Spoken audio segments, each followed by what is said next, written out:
Hello and welcome back to the Lincoln Loco 3. Hope you're all doing well today and looking forward to today's episode as we kick off properly season 11 of the Lincoln Loco 3. Second episode of this season. Obviously yesterday we had the transfer special, which was a little bit lackluster, but not our fault. It was more the fault of the board, who wouldn't give us a huge transfer budget and virtually no increase on the wage budget. So we were very, very restricted in what we could do. But what we have brought in, I think, is real quality. I have kept looking for players to bring in since yesterday's episode, and I haven't brought anyone else in. The pure and simple truth of it is that anyone we can bring in on the budget we've still got left is not good enough to play in La Liga, essentially. I don't want to bring players in for the sake of bringing them in. I'd rather save the money and try and reinvest that money in January or next season. Other teams, though, were interested in our players, and we'll talk more about that very shortly. Actually, I am recording this video before yesterday's transfer special goes live on YouTube, so I'm assuming that all of you think my transfers were absolutely incredible. So I'm glad that we're all in agreement that my transfers were class and you love them all. To be fair, they were actually pretty decent transfers because so far we've played 3 games this season to get things going, and we've won all 3 of them. Now, there should be a little asterisk after all of these wins because the teams we've played so far aren't fantastic, I must say. Real Valladolid might be the exception because they did get European football last season. They came 7th in the table, just a few places ahead of us. So Valladolid are a good team, but maybe outperformed themselves a little last season. Either way, we kicked off the season against them, winning 6-3 on the opening day. It was fantastic to see our new signing, our new CDM from Slovenia, Karamonko, scoring from the penalty spot in the 55th minute. But also great to see Sione start scoring goals, picking up a brace. Alex from Iceland scored a brace as well, and then Ingerson also scored a header in the early stages of the game. Sione carried on his scoring record with a 2-1 victory over Sporting Gijón. He scored both the goals in that game, and at that point, we were top of the league table after those 2 fixtures, which was absolutely magnificent. But things got even better against Mallorca. Of all people to get a hat-trick, Ingerson, our centre-back, got a hat-trick. He scored 2 headers from corners, and then very late on in the game, we got a penalty. And because I think my penalty takers are set to give the penalty to someone who's on a hat-trick, no matter how good at penalties they are, he got to take the penalty, scored it, and got his hat-trick. So far this season, Ingerson is our joint top scorer with Sione. In fact, he's actually the top scorer in the league right now, our centre-back. You love to see it. Either way, we have actually dropped down to second because Barcelona have a better goal difference than us right now. But for me, we're sitting very comfortably in second place. I imagine we're going to drop down massively as the season goes on. But we've had a very kind start to the season, and we're making the most of it. Rayo Vallecano in 15th come up today, but Huesca, who have also had a very good start to the season, are also in today's fixtures. Now, before I talk to you about the formation, which has changed ever so slightly, there's a few things we need to talk about before that. Notably, Alex from Iceland had a bid come in for him from Inter Milan, and it turns out he has a very low minimum fee release clause of only £825,000. So I started panicking and I offered him a new contract. Luckily, he accepted that new contract, so he's got a big new minimum fee release clause in there, as well as earning a lot more money, but at least we've got him at the club still for a long-term period. On deadline day, Pascal had some more bids put in for him, meeting his minimum fee release clause of £3 million, but again, he kept turning all the other teams down to stay at Lincoln. As much as I don't think he's going to be a big part of our future going forward, I love him. I want him to stay at the club now because, quite frankly, I think he's class. So he could be here for a long, long time now just because he keeps turning other teams down. A player who might not be here for very long is our new keeper, Uros, because apparently, well, not apparently, I know it was there. He said in his contract he wanted to improve the defence. It was non-negotiable, that had to be locked in there, and we didn't improve the defence. So he got very cross with me and apparently is not very happy. So we'll see what happens with him. Anyway, heading into today's fixtures, my plan was to move to a 2-striker system this season.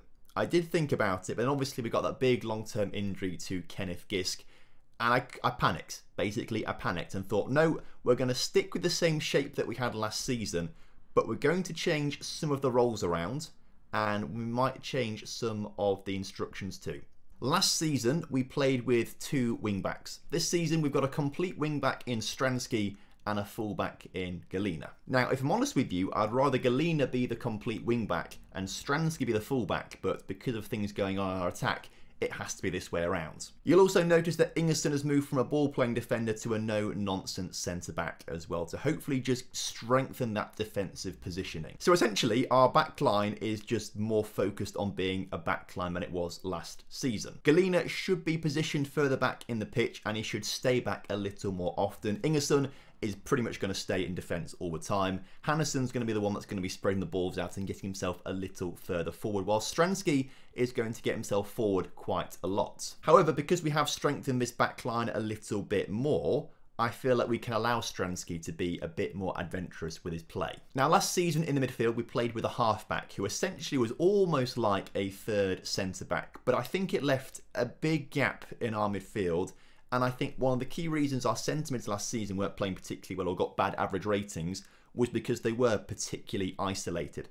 So what we've done is change our CDM, which is Karamonko this season, into a Regista, which is basically kind of like a deep line playmaker, essentially. Either side of him, you've got Lalovic and Murphy playing as a box-to-boxer and a Mazzala. So essentially, the midfield three are more of a midfield three rather than a midfield 1 and 2, which is kind of what it was last season, I feel. Basically, they should just be playing a lot closer together and a lot better together, and hopefully we'll get some better average ratings out of them. Paulo Turner stays as a winger on that side. That's absolutely fine with me. And actually, I think having a wing back and a winger last season, they're both trying to get into the same positions, so it might not have worked out particularly well, although we did see David Perez in that side of the pitch play very, very well and get plenty of goals. So maybe I'm wrong, but we'll experiment with a fullback and a winger this season. Paulo Turner's playing right now, by the way, because if we see David Perez, he's just come back from an injury, so he will get some game time today, but he's just come back from an injury and I want Paulo to play. On the left-hand side, we did have a winger last season, but I've changed Alex from Iceland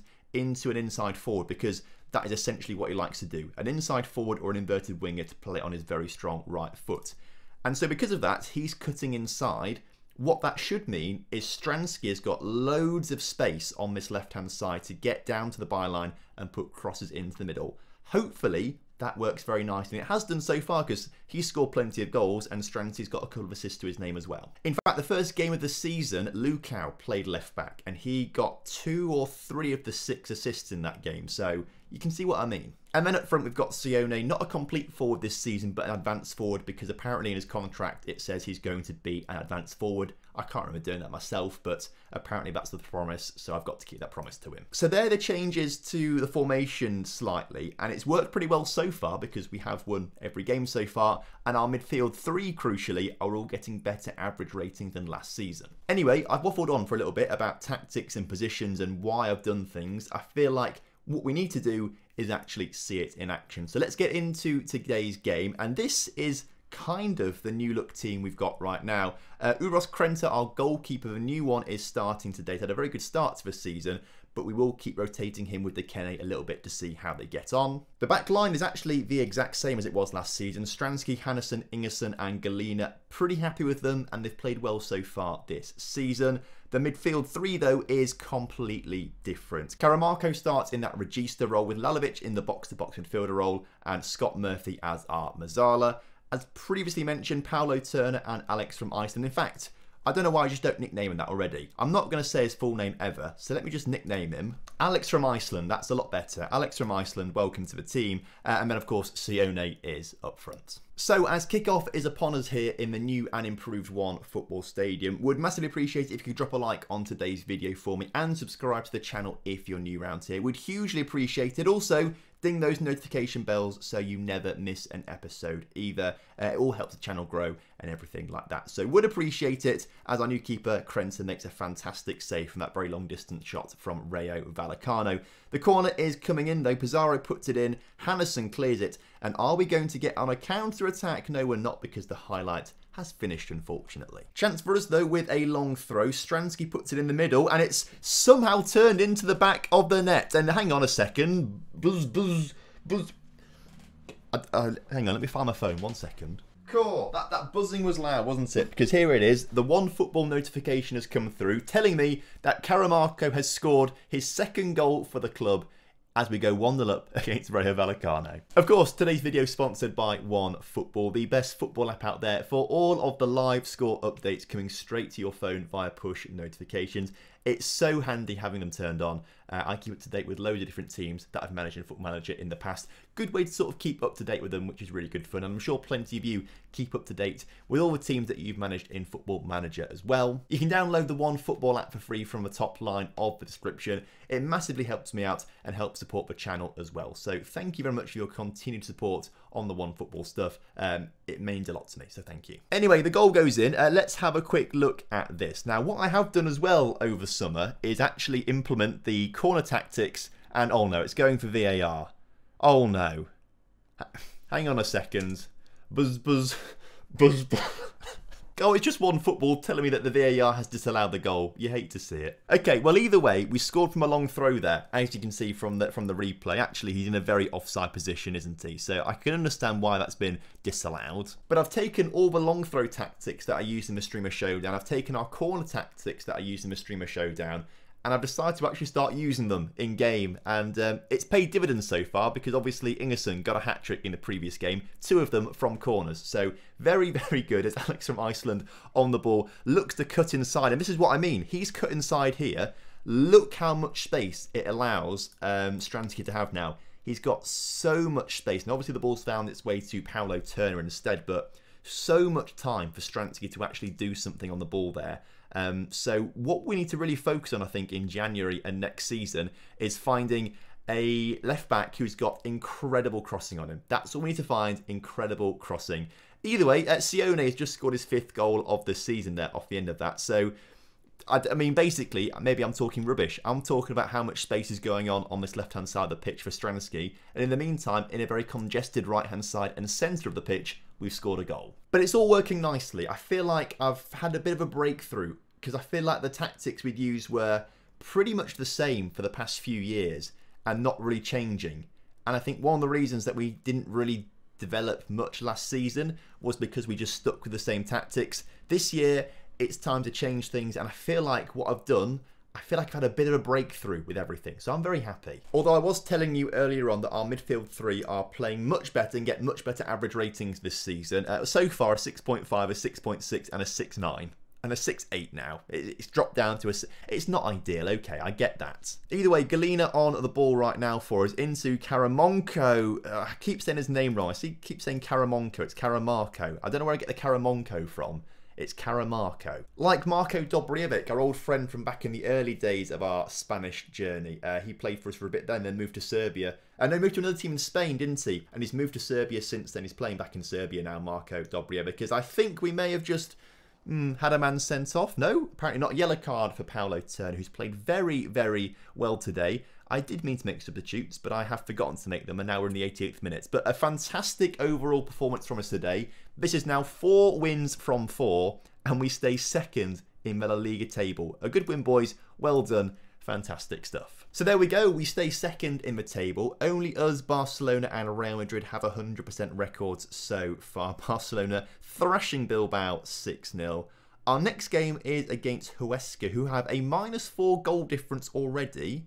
That seems a bit bizarre. They just drew 1-1 to Leganes. So for me, I feel like we could be going 5 from 5. The thing is, we always seem to start seasons off very, very well. Apart from our first season in La Liga, last season we started off very strongly, not losing the first 5 games. The first season in La Liga was very, very different. But the season before that, we had an incredible run through to December, not losing a game. The season before that, we started very strong before dipping for a little bit. The season before that started very strongly. In fact, this is La Liga 2. We didn't get promoted that season, did we? That is mad that we didn't get promoted that season. But we had a great start to the season that year as well. Basically every season, apart from the most recent, our first La Liga season, we started well. Our first season in La Liga 2, I think that's our first season in La Liga 2. It was our first season in La Liga 2. We didn't do very well, but we always start strongly and then tail off a little bit. So let's not get too carried away. That's rather frustrating. Paulo Turner, right after a fantastic performance, has just got himself injured for 3 to 4 weeks. That's not very good, but it is good timing if there was going to be an injury on the right wing because David Perez has just come back from his injury. I've also changed our mentoring around a little bit. We've got Lalovic and Stransky, who are both perfectionists, tutoring some of the younger, not very good personality players in the squad. So, I mean, this group is Stransky, Izquierdo fickle, Varoni only spirited, Lukau balanced, Galina determined, which is quite good, but Like, hopefully, Stransky will turn these kids around. In the meantime, for the Huesca game, I'm happy to leave the team exactly as it was, apart from Paulo Turner and David Perez swapping over. So technically, actually, a slightly better side there as McKay comes on to the bench instead. Let's leave a team like that, submit it, and hopefully get a win today. So as kickoff is upon us once again, we're looking for back-to-back victories today and 5 in a row. And Galena with a short corner into Alex from Iceland, into Murphy, into Galena. Sione can't get the ball on target, but Ingerson at the far post collects it. Not quite the far post, is it? He was way out of the area. I don't know what I'm talking about far post-wise. Either way, it's not quite worked out because Martin Gonzalez, not Marty Gonzalez, our keeper, out on loan at Ferrell. Who's he gone to? Can't remember who he's gone on loan to, actually, but he's gone on loan somewhere. He's playing brilliant football, apparently, according to the scout reports that come through on him. So great stuff for him, that he's not the striker who nearly scored for Huesca just then. In the meantime, Huesca are back on the ball, and Paulo Bernardo, who I believe is a player we used to have quite a bit with the hop to a top save with Grasshoppers. Paulo Bernardo. We definitely had a Paulo Bernardo centre mid from Portugal. I'm pretty sure it was hot to a top. But either way, he's found himself to Huesca in this save by looks of things as David Perez drives through the defence, takes his shot, but can't get it in the back of the net. So an exciting first few minutes here in this game as Perez on the ball once again. Not quite sure why he's on the ball there, but it's a good job he was because he's gone down in the area and the referee, I think, is going to give us a penalty. It's going to VAR and the VAR decision has been given to us. So up steps Caramarco, who is apparently our best penalty taker right now. Maybe we should switch him out. I mean, if you remember back to last season and we looked at the Getafe penalty list, we had no decent penalty takers at all. I think Caramarco's penalty taking is like 12, and that genuinely is the best out of anyone in our team. It's quite depressing, to be fair, but even he misses penalties, apparently, as Lalovic into the area, loses possession. We're not going to score after that corner that resulted from the missed penalty. And instead, it's nearly a goal for Huesca instead. So end-to-end football so far in this game, which isn't much fun because I want us to dominate. Please can we just dominate and score 5 goals now? That would be fantastic. Long throw in for us as Stransky puts it in the middle, cleared by the keeper, but only as far as Scott Murphy. The keeper was in no man's land after that. Scott Murphy gets a volley on it first time, and if anything, I was expecting that to go straight into the stand behind the goal. But no, it was a fantastic volley, first time, into the back of the net. And there we go, a goal for Scott Murphy. We've actually got a good rating in the centre of midfield right now because he's actually scored... Well, that's a very good goal as well, actually. I'll give it defensively, terrible from us. How we have let that go in the back of the net, I do not know. Particularly from a volley. A volley at the far post directly from a corner. How we've let that go in, I don't know. How no one got on that, I don't know.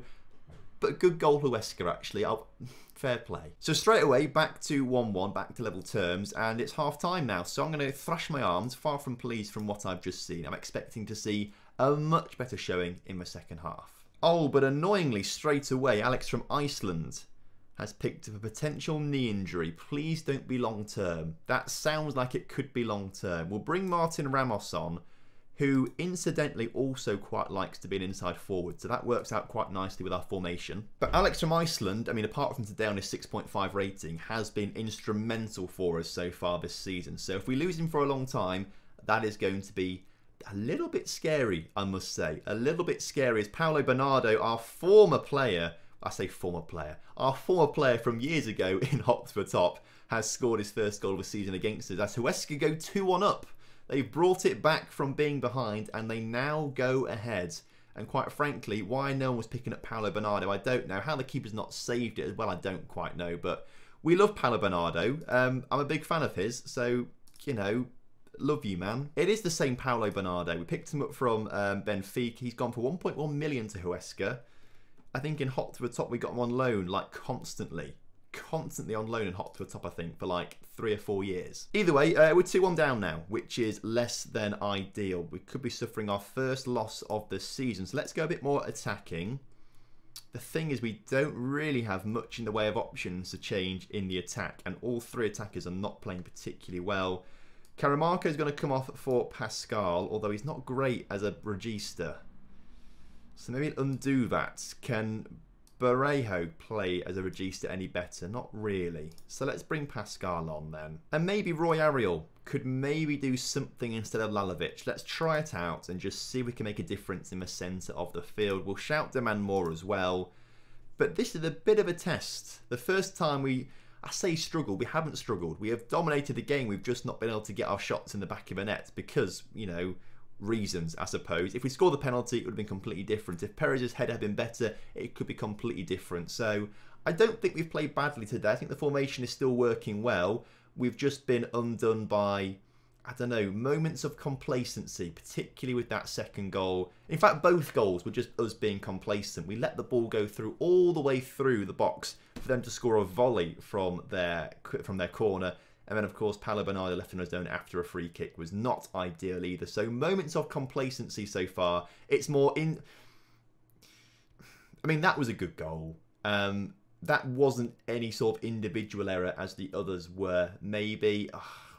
Basically, we've been undone here a little bit. Even though we've played better, we have been undone a little bit. So it does just go to show that we always have a great start to the season and it always then starts to peter off after the first 5 games or so. As it has today with a humiliating 3-1 loss to Huesca. So there's an injury worry for Alex from Iceland. If that's the headline, right? It doesn't bode well, does it? Alex from Iceland, how bad is your injury? Please don't be too bad. 5 to 6 weeks. It could be worse. It could be worse. Currently, games are weekly. That's a midweek one. So 1, 2, 3, 4. He might be back for Levante Sociedad. So we're going to miss him for a few games. But Martin Ramos is going to get a really good run out at left wing to see how he plays. So speaking of next episode, I think we might actually come back for just about when Alex from Iceland gets back to playing football. So probably Real Sociedad and Tenerife next episode. In the meantime, thank you ever so much for watching today's episode. Hope you guys have enjoyed it. Of course, if you have done, make sure you do drop a like on the video for me. Subscribe to the channel if you're new around here, and I will see you next time. Have a good one. Goodbye.